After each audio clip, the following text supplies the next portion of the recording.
नमस्कार साथियों, मैं गुड्डू चौधरी आपका स्वागत करती हूँ सरोकार एग्री इंस्टीट्यूट के यूट्यूब चैनल पर। आज हम बीएससी ऑनर्स एग्रीकल्चर के फर्स्ट ईयर के फर्स्ट सेमेस्टर के बायोलॉजी सब्जेक्ट के बारे में डिस्कस करेंगे, जिसका हम आज सिलेबस के बारे में एनालिसिस करेंगे।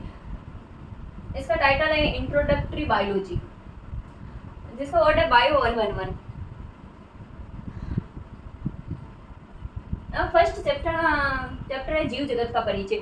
इसके अंदर हम देखेंगे कि जीवन क्या होता है, सजीव व निर्जीव क्या होते हैं, इनके मध्य क्या डिफरेंस होते हैं। सजीव होते हैं, उनकी उत्पत्ति कैसे हुई, कब हुई, कितने टाइम पहले हुई। और विषाणु होता है जो कि सजीव व निर्जीव के मध्य संयोजक खड़ी होता है। जैसे कि विषाणु होता है जो कि जब तक किसी जीवित कोशिका के संपर्क में नहीं आता तब तक वो निर्जीव रहता है। मतलब जब तक कि वो किसी भी कोशिका के संपर्क में नहीं आएगा वो तब तक सजीव नहीं होएगा। इसके बारे में अध्ययन करेंगे हम।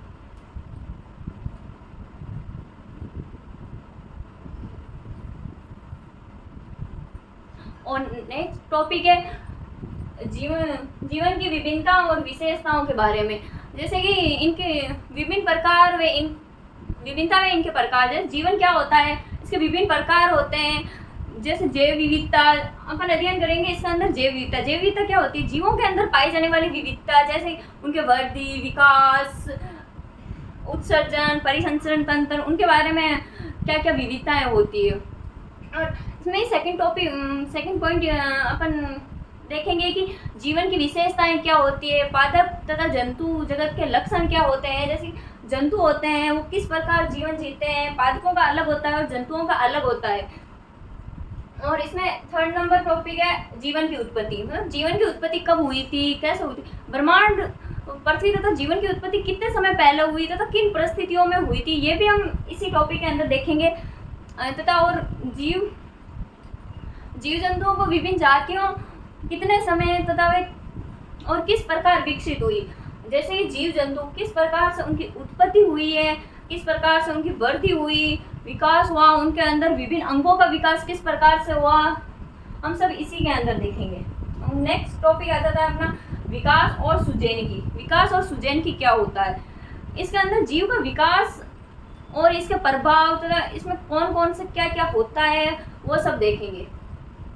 और जैव विकास के सिद्धांत देखेंगे। जैव विकास के सिद्धांत दो होते हैं, लेमार्कवाद और डार्विनवाद। लेमार्क ने अलग अलग विधि से बताया था कि जीवों की उत्पत्ति कैसे हुई, किस प्रकार हुई। डार्विन ने भी अपने मत के अनुसार बताया कि जीवों की उत्पत्ति कैसे हुई, किस प्रकार से हुई थी।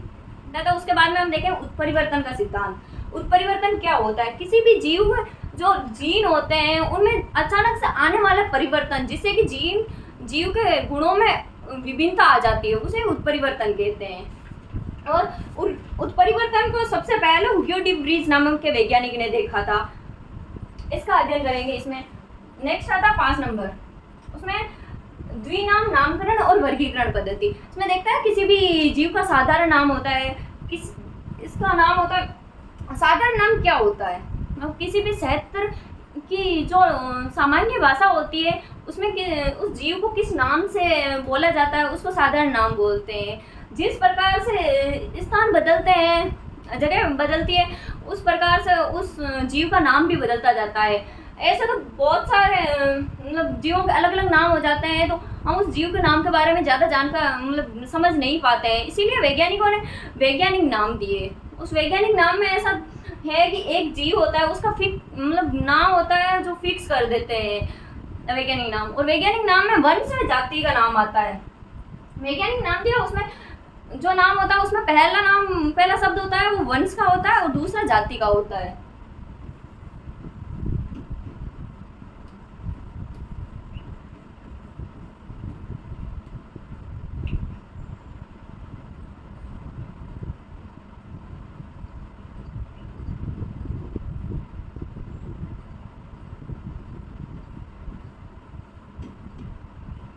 और ये जो नाम है वो लैटिन भाषा का शब्द है।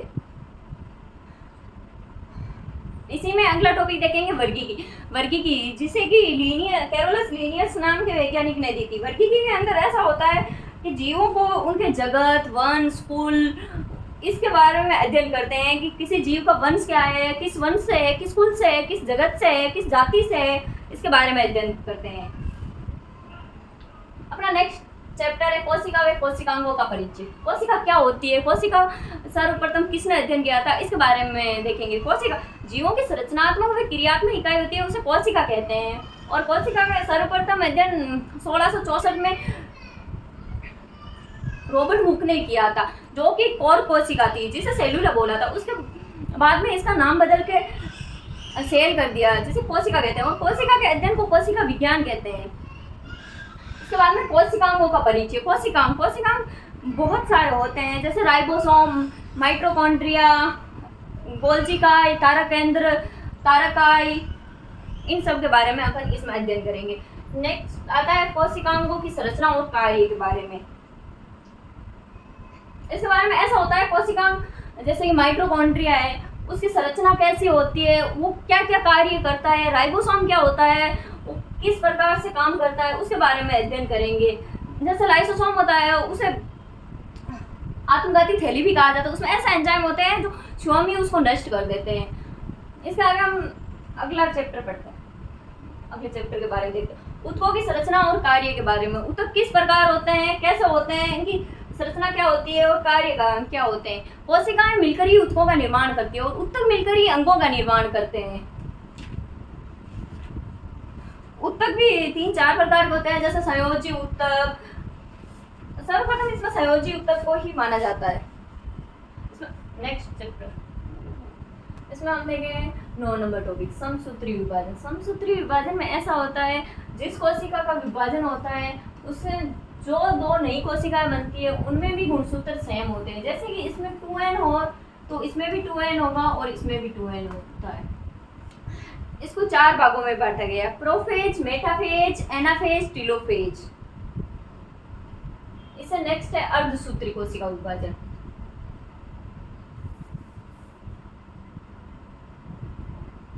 अर्धसूत्री कोशिका विभाजन, इस कोशिका विभाजन में गुणसूत्र आधे हो जाते हैं।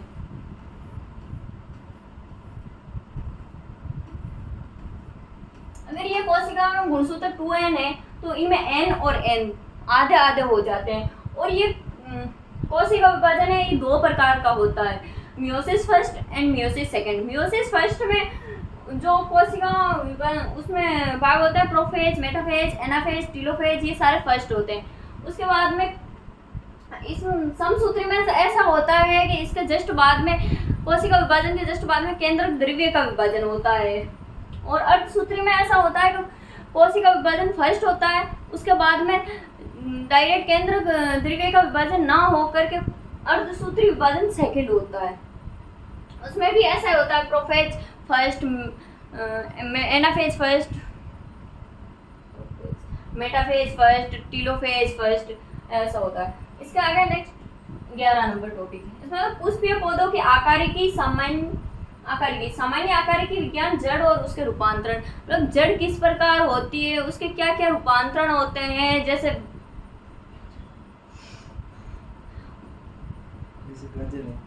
गाजर है, वो भी जड़ का प्रकार ही है। और इसमें जड़ में क्या क्या भाग होते हैं, उसके मतलब कौन सा भाग है जो कि खाने के रूप में प्रयोग होता है, कौन सा नहीं होता, उनके बारे में अध्ययन करेंगे। नेक्स्ट है 12 नंबर टॉपिक, इसमें पुष्पीय पौधों की आकारिकी विज्ञान, तना, पत्ती तथा उनके रूपांतरण।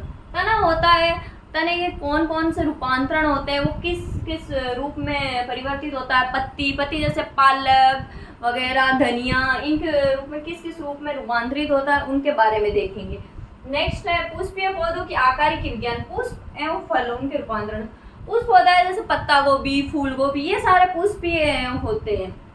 और फल जैसे कि टमाटर, मिर्च, बैंगन, ये सब फल के रूपांतरण होते हैं। ये किस प्रकार रूपांतरित होता है, इन सब के बारे में देखेंगे। 14 नंबर, बीज और बीज अंकुरण। बीज क्या होता है, एक परिपक्व बीजांडी बीज कहलाता है। और बीज का अंकुरण किस प्रकार होता है, किन परिस्थितियों में होता है, कितनी नमी, तापमान, कितने जल की आवश्यकता होती है, ये सब देखेंगे इसमें। आगे है पादप वर्गीकी, अर्थात ब्रेसिकेसी, फेबेसी और पोएसी, इन कुलों के बारे में देखेंगे, कौन सी सब्जी का कौन सा कुल है, कौन सा प्रकार है, क्या क्या होता है। और नेक्स्ट है कृषि में पशुओं की भूमिका। पशुओं की भूमिका में ऐसा है कि पशु होते हैं वो हमारे कृषि में किस रूप में काम आते हैं, जैसे कि डेयरी, दूध वगैरह प्राप्त होता है तो हम डेयरी से बिजनेस वगैरह कर सकते हैं, और कृषि करने में भी प्रयोग किए जाते हैं पशु आदि। जैसे पहले तो भार ढोने के रूप में इन सब में पशुओं का प्रयोग किया जाता। तो स्टूडेंट्स, आज हमने सिलेबस एनालिसिस कर लिया, अब हम मिलते हैं नेक्स्ट क्लास में। Thank you.